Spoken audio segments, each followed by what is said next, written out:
Cursou em Brasília? Foi. Mas é de lá, não? Eu sou de lá. É de lá? Tem 9 anos que eu tô aqui em João Pessoa. Eu morei em Brasília, né? Foi? Não, morou onde? Morei em Taguatinga.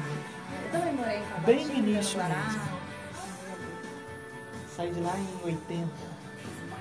Ainda não era a Brasília de hoje, né? É, não, Mas de nem jeito sei nenhum. se a senhora estava por lá nessa época. Tá, eu nasci lá, né? É, Nasci lá. eu morei, nasci no Rio, mas fui para lá logo cedo. Uhum. Eu fiquei praticamente minha infância toda em Taguatinga. Ah, legal. Tenho parentes no plano piloto, né? Uhum.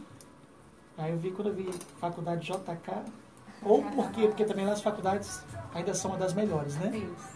E tem muitas pessoas que fazem antigamente era o vestibular, agora é o Enem, várias outras siglas que eu nem lembro mais.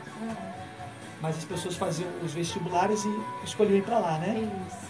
Eu não sabia se a senhora era de lá realmente ou se escolheu. Não, sou de lá. Mas escolhi viver aqui. É? Mas tem parentes aqui ou simplesmente sorteou no mapa, vou para Paraíba? Não, todos vieram pra cá É? antes de mim, né? Todos assim, meus pais. E minha irmã já morava aqui já há muito tempo, já mora aqui há muitos anos. E decidi vir pra cá, passei no concurso público também. E estou aqui. Porque Brasília tem um link muito forte com o Nordeste devido à sua construção, Com né? certeza, com certeza. Na época- E agora a gente tem aquele fenômeno, né? Voltando. Aposentou, vem para o É Nordeste. incrível, realmente. Mesmo quem não é do Nordeste, né? Não, e tem pessoas que ou se aposentarem porque como diz, formaram as suas vidas, tanto em Brasília Sim. quanto no Sul também, que ajudaram. Mas de tanto ouvir falar, de tanto os filhos, né? Aham. Ouvirem falar, vou para Paraíba. Tal. Isso, passa E chega, férias, fica. gosta, fala, é o lugar onde eu quero, quando eu me aposentar, eu quero morar. Mas particularmente eu amo Brasília. Que bom, eu também amo Brasília. Eu fiquei, depois disso, eu fiquei 13 anos em Goiás, Aham. assim, coladinho, né? Ai. Mas toda vez que eu podia, eu escapulia para Brasília. São 16 horas e 15 minutos. Boa tarde, amigos. Boa tarde, amigos. Segue agora com a entrevista do dia. E a nossa entrevistada é a psicopedagoga Daniela de Mendonça. Ela que é graduada em Pedagogia pela Faculdade JK de Brasília. E aí eu quero fazer uma pausa e mandar um abraço a todos os nossos queridos ouvintes também de Brasília. Ou você que, assim como a doutora, é um dos brasilienses que estão prestigiando a nossa cidade com a sua presença. Então, um abraço ao povo querido de Brasília. Continuando aqui, ela é graduada em Psicopedagogia pela Universidade Veiga de Almeida e é pós-graduanda em Análise de Comportamento aplicada pela FPS e também é especialista em coach pelo IBC. E ela estará falando conosco hoje sobre o transtorno opositor desafiador. E nós já queremos agradecer desde já a presença da doutora aqui conosco. É um prazer saber que a senhora aceitou o nosso convite, parou suas atividades, que nós estamos vendo aqui, que não são poucas, e aceitou estar aqui no nosso programa. Doutora Daniela, boa tarde. Boa tarde a todos os ouvintes. É um prazer estar aqui com vocês para falar sobre esse tema e eu agradeço o convite também. Doutora, curiosamente, a sigla, ela nos lembra um achocolatado muito comum das crianças Verdade. e talvez o preferido das mães. No entanto, o problema é grave, né? Verdade. O TOD, que significa transtorno opositor desafiador, na verdade, é um problema nada saboroso para as famílias. Hoje, Então, o transtorno opositor desafiador, ele é caracterizado, tá, por uma série de sintomas, como, por exemplo, a desobediência, a irritabilidade, o comportamento vingativo também e a agressividade. Então, muitos ouvintes podem estar se perguntando, será que eu tenho um filho com transtorno opositor? Porque isso também é uma característica de algumas crianças, né? De todas as crianças. Existem momentos de agressividade, de irritabilidade, né? Então, mas essas são as características principais de quem tem um transtorno opositor desafiador, que é algo que tem que ser muito intenso para ser caracterizado. Então você pode reparar que a nossa entrevista aqui, ela será recheada de perguntas. Atenção, mãe, pai, responsável de crianças. Fique atenta a essa entrevista e se tiver alguma dúvida, pode mandar pelo WhatsApp. O número é o 99179-8141. Deixa eu repetir, 99179-8141. Você pode escrever uma mensagem e mandar pelo WhatsApp, ou mesmo gravar a sua pergunta em áudio, e nós estaremos passando aqui para a doutora. De repente, a senhora trata o seu filho, já foi diagnosticado esse transtorno, de repente ficou algumas dúvidas. Então, mande as suas perguntas para a doutora Daniela de Mendonça através da nossa programação nessa tarde. Tá bom? São 16 horas e 18 minutos. Doutora Daniela, qual o limiar para se identificar que a criança tem esse transtorno ou para dizer que é apenas uma fase e daqui a pouco vai passar?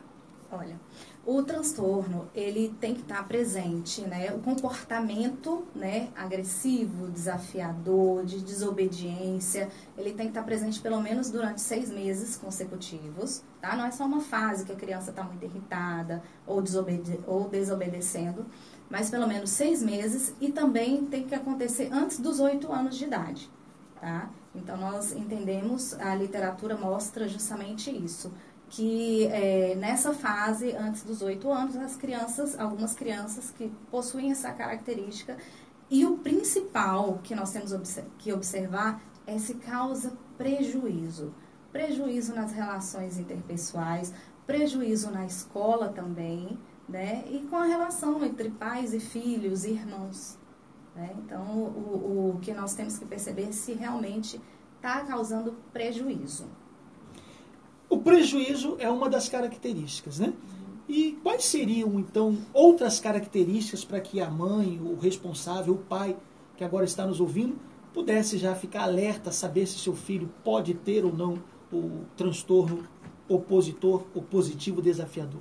Bom, em primeiro lugar, é importante que os pais, eles procurem ajuda profissional, né? Se você percebe que o seu filho está tendo um comportamento que é muito diferente, exacerbado, né, de irritabilidade, de desobediência, quando você dá uma ordem sempre não, né, ele se opõe a cumprir as regras sociais, né, eles desobedecem com muita frequência, com uma intensidade alta, né, então é importante que você, pai e mãe, né, professor, fique atento a isso. Então, os pais, eles precisam procurar ajuda profissional. O diagnóstico não é dado apenas por uma pessoa, por um profissional, mas por uma equipe multidisciplinar, né? O neuropediatra, o psicopedagogo, o psicólogo. Então, se você observa que o comportamento do seu filho de desafio, de irritabilidade e também de um certo comportamento vingativo,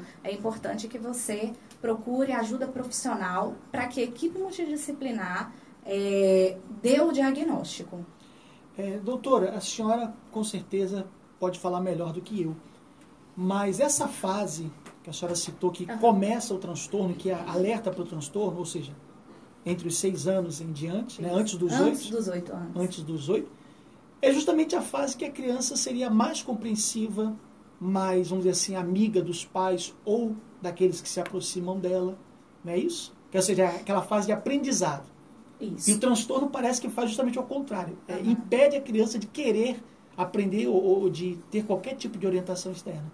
Olha, nessa fase, antes dos 8 anos, a gente tem algumas fases dentro desse espaço de tempo. Por exemplo, os 2 anos, que as pessoas consideram a adolescência da infância, onde tudo que a gente diz para a criança, ela diz não ou faz ao contrário, né?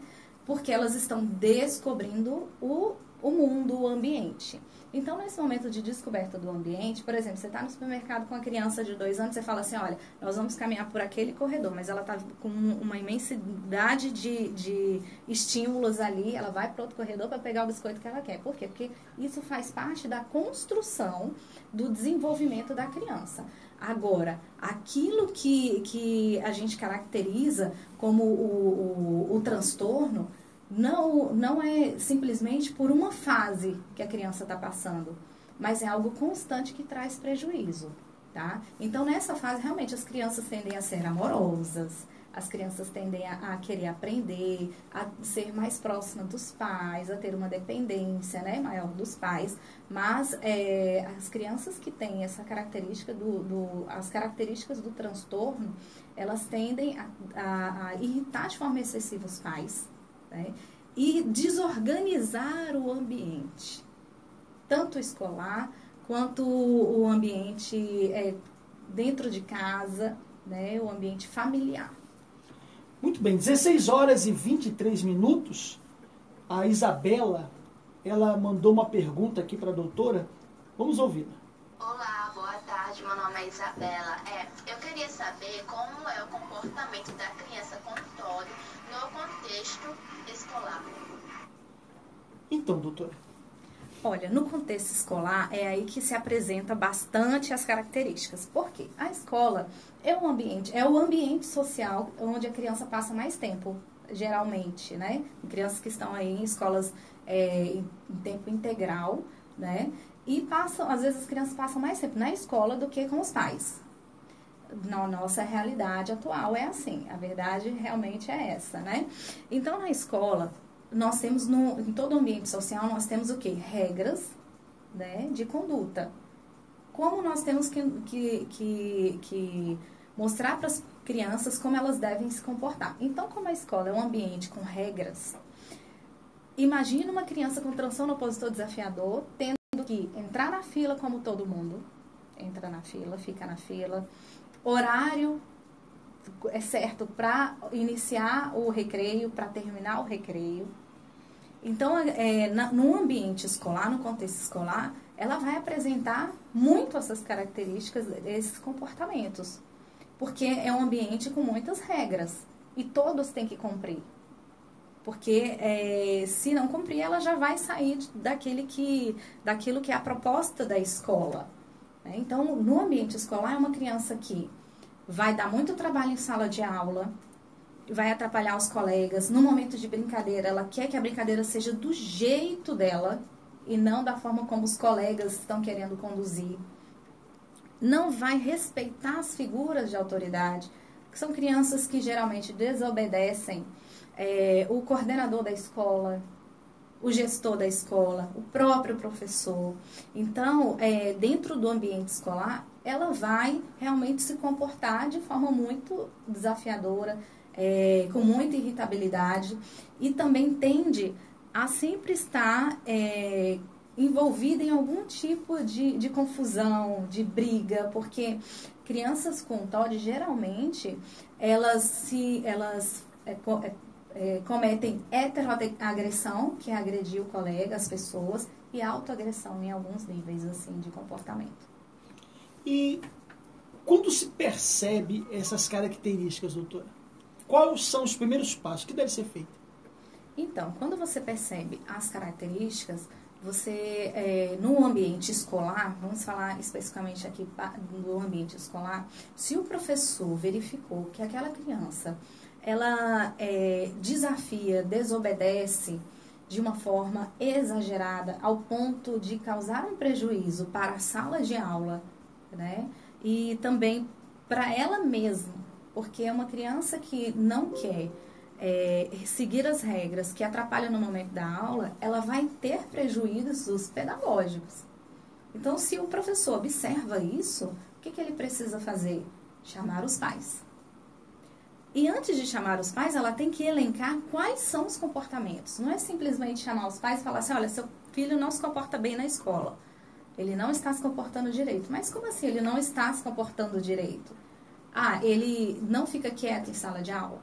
Ele atrapalha os colegas no momento da execução das atividades? Ele não aceita as regras? Então, tem que elencar esse conjunto de comportamentos para poder falar com os pais. E nunca a escola pode também trabalhar sozinha. Tem que ter a junção, a união, escola, família e os próprios terapeutas da criança, né? No caso, quando ela estiver passando por todo o processo terapêutico. E eu perguntaria para a senhora, como é feito esse tratamento do TOD? Olha, existem várias formas de se tratar uma criança com transtorno opositor. Eu falo criança, mas a gente tem que pensar crianças e adolescentes, tá? Tem o tratamento medicamentoso, certo? Em alguns casos, o médico, o psiquiatra, o neuropediatra, ele vai entrar com a medicação. Tem também a própria terapia, né? Então, hoje o que a gente verifica que existem evidências, né, em termos de funcionar, de trazer realmente para a criança ganhos, é a análise do comportamento, são as terapias comportamentais, né, onde a criança vai conseguir entender como ela deve se comportar e quais são as consequências do comportamento dela. E a gente também precisa trabalhar muito com reforço social e outros reforços também, para que a criança entenda que obedecer é bom. Porque geralmente para elas obedecer é ruim, porque foge daquilo que é a vontade dela. Então, dentro da terapia comportamental, existem várias técnicas, né, e de manejo de comportamento que a escola precisa aplicar, que os pais precisam aplicar, e a criança também vai ter todos esses ganhos durante os momentos de terapia. Muito bem, eu estou conversando aqui com Daniela de Mendonça. Ela é psicopedagoga, é graduada em pedagogia pela Faculdade JK de Brasília, graduada em psicopedagogia pela Universidade Veiga de Almeida, pós-graduanda em análise de comportamento aplicada e também tem especialização em coaching. O tema de hoje é transtorno opositor desafiador. E daqui a pouco a doutora irá falar como é esse tratamento, como pode ser alcançado, quem são os profissionais que agem no tratamento desse transtorno. Daqui a pouquinho, após os nossos intervalos. Você pode ir preparando aí as suas perguntas e mandar pelo WhatsApp. O número é o 99179-8141. Repetindo, 99179-8141. São 16 horas e 30 minutos. Francisco, vamos aos nossos intervalos? Daqui a pouco a gente volta. Sim. Continue aqui. Você faz parte da nossa amizade. Como deve ser isso? A senhora está falando aqui, eu estou me arrepiando, só de pensar. Me lembra de uma ela também é psicopedagoga, Sim. Simone França, não sei se você conhece. Já ouvi falar. Né? Ela é psicopedagoga, mas ela se aplicou na área justamente da orientação escolar. Sim. Ou seja, ela trata assim, ela orienta, educa, forma equipes para as escolas. Né? Então ela é que recebe, faz com o maior prazer, com o maior carinho, recebe as crianças com vários tipos de transtorno, não só esse. Esse é um Sim. que ela pega, mas vários tipos, autismo, Sim. Eu trabalho muito com pessoas com autismo. vários outros, né? Toco com os meus É realmente uma guerreira. Vou até mandar um abraço para ela, lembrando dela agora. Que fala, volta e meia ela fala desses casos que aparecem, né? Que realmente o nome é característico, é um transtorno realmente. É para os pais, penso eu, para a própria criança, que deve ter os seus momentos de lucidez, assim, não que não seja lúdico, mas deve ter os seus momentos de ficha cair, Com né? certeza. Que fala, poxa, mas Imagina eu não uma quero criança- fazer isso, mas não sei como Isso. parar, né? Imagina uma criança que tem Doutora, quer dar um alô para o seu pessoal? Sim, Não vamos esqueça lá. deles. Olá, pessoal. A gente está aqui falando sobre o TOD, né? O transtorno opositor desafiador. E é um tema, assim, bastante vasto. Eu sei que tem muita gente aí. Um alô para o pessoal. E realmente é um tema bastante vasto. E a gente está aqui com o intuito de levar para as pessoas que estão nos ouvindo, né? Através do ao vivo que nós estamos fazendo aqui, dessa live. E também quando a gente for compartilhar. Porque tem muitas pessoas que não conhecem o transtorno ou conhecem, assim, ouviram falar, mas não sabem como tratar.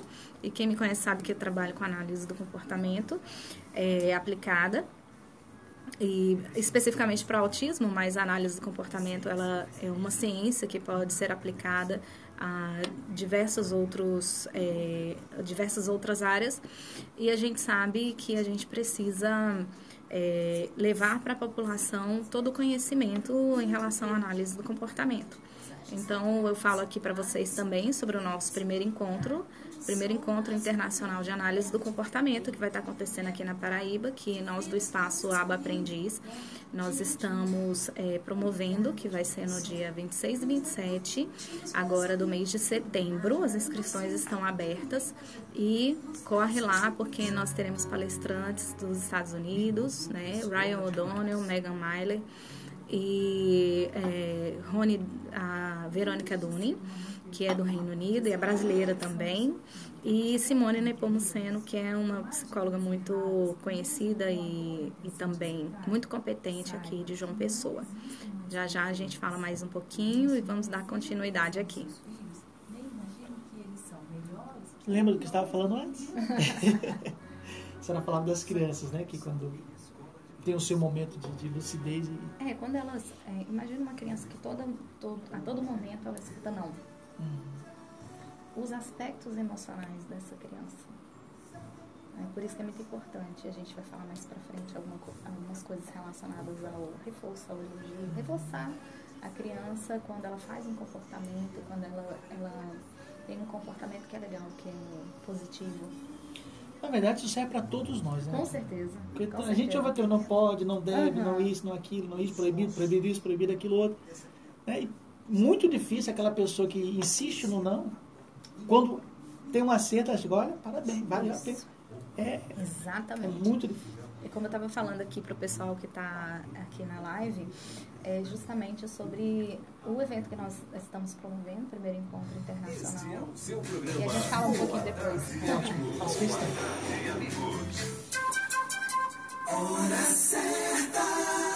São 16 horas e 34 minutos. Repita a hora certa. Poxa, 16 horas e 34 minutos. Boa tarde, amigos. Muito bem, estamos de volta. E já que você insiste, Francisco, agora são 16 horas e 35 minutos. Nós estamos conversando hoje com Daniela de Mendonça, psicopedagoga e que está autor desafiador. E eu conversava aqui fora do ar com a doutora e me lembra aqui o valioso trabalho de Simone França, ela que também é psicopedagoga, já esteve aqui conosco, dando a sua entrevista, e é uma verdadeira heroína. Ela que atua na área de inclusão de crianças com necessidades especiais e que também cuida de crianças de transtornos como esse que estamos conversando essa tarde. Mando um abraço também para a dona Leda Gomes. Dona Leda Gomes, que é orientadora no CAPS, ela é presidente de uma associação de orientação no CAPS, e que também tem o seu canal no YouTube, Juro que Posso.